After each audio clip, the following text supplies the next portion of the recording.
ரொம்ப பெரிய ஒரு பிரச்சனையா பாஜகவினர்லாம் கைது செஞ்சு அவங்க ட்வீட்டையும் பார்த்துருந்தோம்.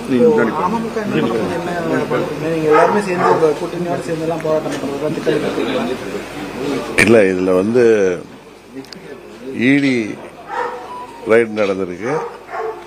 இடியோட ஸ்டேட்மெண்ட்ல 1000 கோடி கிட்ட ஊழலை அவங்க இதுவரை கண்டுபிடிச்சிருக்கிறார்கள். இன்னும் அதில் நிறைய முறைகேடுகள் இருக்குங்கிறது தான் எல்லாருக்கும் தெரிஞ்ச விஷயம். நண்பர் அண்ணாமலை அவர்கள் சொன்னது போல 40,000 கோடி வரை அதில் முறைகேடுகள், மக்கள் அரசாங்கத்திற்கு இழப்பு ஏற்பட்டிருக்கு. அந்த இழப்பிற்கு காரணமானவர்கள் யார் என்பது வெளிக்கொண்டு வரப்பட வேண்டும். இடி வந்து அதையெல்லாம் கொண்டு வருவார்கள் என்ற நம்பிக்கை எல்லோருக்கும் இருக்கு. இப்ப முதற்கட்டமா பாரதிய ஜனதா கட்சி தமிழ்நாடு அரசுக்கு எதிராக ஆர்ப்பாட்டங்களை நடத்துறாரு. கொஞ்சம் பொறுத்திருங்க. அடுத்தது எங்களுடைய கூட்டணி கட்சியாகவும் தமிழ்நாட்டு மக்களின் நலனில் அக்கறை உள்ள கட்சியாகவும் அம்மா மக்கள் முன்னேற்ற கழகம் எங்களது போராட்டங்களை எப்படி செய்ய போகிறார் என்பதை எல்லோரிடம் ஆலோசித்து அதை அறிவிப்போம். இல்ல, இதுவரை அது பற்றி எதுவும் பேசல. திரு அண்ணாமலை அவர்களுடன் பேசி முடிவெடுப்போம். அதிமுகவோட உட்கட்சி விவகாரம் முந்தா நாள் வரையும் ஒரு மாதிரி பேசிட்டு நேற்று வந்து எடப்பாடி வந்து நாங்க எல்லாரும் ஒற்றுமையாக தான் இருக்கோம், எங்களுக்குள்ள பிரச்சனை வரணும்னு நீங்க நினைக்காதீங்க அப்படின்றத சொல்லியிருக்காரு. சரி, செங்கோட்டையனை மீன் பண்ணி தான் அந்த கேள்வியும் இருந்தது. சரி, எப்படி பாக்குறீங்க? இல்ல, செங்கோட்டையன் அவர்கள் இன்னும் சாதாரணமாக ஒரு பிரச்சனை பண்ணக்கூடிய நபர் இல்லை. அவர் எப்பயுமே கட்சிக்கு ரொம்ப சப்மிசிவா தான் இருப்பாரு.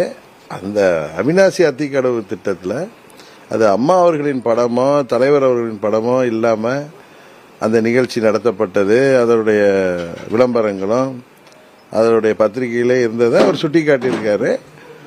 அதையெல்லாம் அதுல அம்மாவின் படமும் தலைவர் படமும் புறக்கணித்து விட்டு அந்த நிகழ்ச்சியில பழனிசாமி கலந்துகிட்டது அம்மாவின் தொண்டர்கள் மாத்திரமல்ல மக்களையுமே முகம் சுளிக்க வைத்த ஒரு நிகழ்வு. அதற்கு எதிராக அவர் ஒரு அம்மாவின் தொண்டராக, தலைவரின் தொண்டராக அவர் தனது மனநிலையை வெளிப்படுத்தியிருக்கிறார்.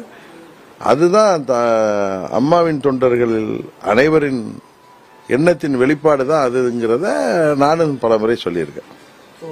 பிரச்சனை சால்வ் ஆயிடும் அப்படின்றத நீங்க சொல்லிருக்கீங்க. எல்லாரும் ஒரு அணியில வருவோம் அப்படின்றதையும் சொல்றீங்க. அது இன்னமும் உறுதியா இருக்கிறீங்களா? இல்ல, நான் வந்து வருவோம் சொல்லல, வர வேண்டும், வருவோம் என்ற நம்பிக்கை இருக்கிறது. ஏன்னா இதுல வந்து அம்மா மக்கள் முன்னேற்ற கழகம் ஏற்கனவே பழனிசாமி அவரை சேர்ந்த சிலரின் செயல்பாடுகள் ஆட்சி பொறுப்புல இருந்தப்ப அது அம்மாவின் பாதையிலிருந்து மாறி செல்கிறார்கள். அதனாலதான் அம்மாவின் கொள்கைகளை தொடர்ந்து கொண்டு செல்ல வேண்டும், அம்மாவின் உண்மையான ஆட்சியை அமைக்க வேண்டும் என்பதற்காக தான் நாங்க தனி இயக்கம் நடத்தி கொண்டிருக்கிறோம்.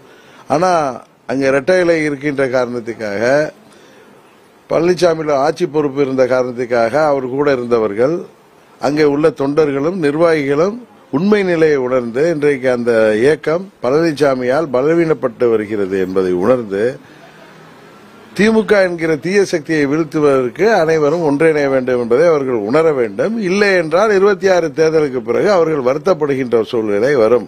அப்பொழுது நாங்கள் எல்லாம் உங்களுக்கு வந்து கை கொடுக்க வேண்டிய நிலைமை வரும். அதனால வித்தவுட் பழனிசாமி நான் ஷார்ட்டா சொல்றது, பழனிசாமியை திருத்த பாருங்கள், இல்லாட்டி நீங்க தான் சரியான முடிவு எடுக்கணும் அப்படிங்கிறது தான். அங்கு அம்மாவின் தொண்டர்கள் அனைவரும் ஒன்றிணைய வேண்டும், திமுக வீழ்த்த வேண்டும் என்று நினைப்பவர்களுக்கு நான் சொல்கின்ற ஒரு செய்தியாக எடுத்துக்கலாம். நன்றி.